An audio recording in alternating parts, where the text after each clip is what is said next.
అక్కినేని అఖిల్ తన తండ్రి మాట వినకుండా మొదటి చిత్రంలోనే లోకాన్ని కాపాడే బాధ్యతలను తన భుజాలకు ఎత్తుకుని తన పేరునే టైటిల్గా పెట్టుకున్న అఖిల్ భారీ డిజాస్టర్గా నిలిచింది.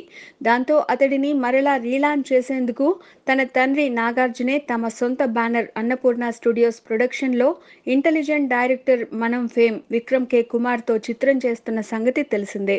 విక్రమ్ కే కుమార్ ఇష్క్ తర్వాత చేస్తున్న పూర్తి లవ్ స్టోరీ ఇదని తెలుస్తోంది. కాగా ఈ చిత్రం షూటింగ్ స్పాట్లోని ఓ ఫోటో బయటకు వచ్చింది. అఖిల్ కెమెరా ముందు కూర్చొని కెమెరా వ్యూ ఫైండర్లో చూస్తున్నాడు.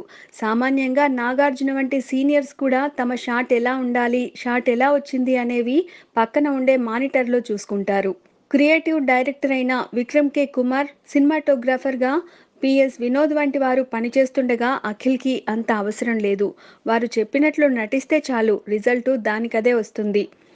ఇక ఎలాగూ సినిమా ఫైనల్ అవుట్పుట్, ఎడిటింగ్, రీషూట్ల విషయంలో నాగార్జున ఎలాగూ ఉంటారు కాబట్టి రెండో చిత్రానికే ఇలా టెక్నీషియన్ల విషయంలో వేలు పెట్టడం సరికాదని, అదే అతని తొలి చిత్రాన్ని ముంచిందనే విమర్శలు వస్తున్నాయి. కావాలని చేసినా, తమాషాకి చేసినా అఖిల్పై సోషల్ మీడియాలో మాత్రం నెగటివ్ కామెంట్స్ పడుతున్నాయి. Please subscribe. Hi, it's me Purna. Please subscribe.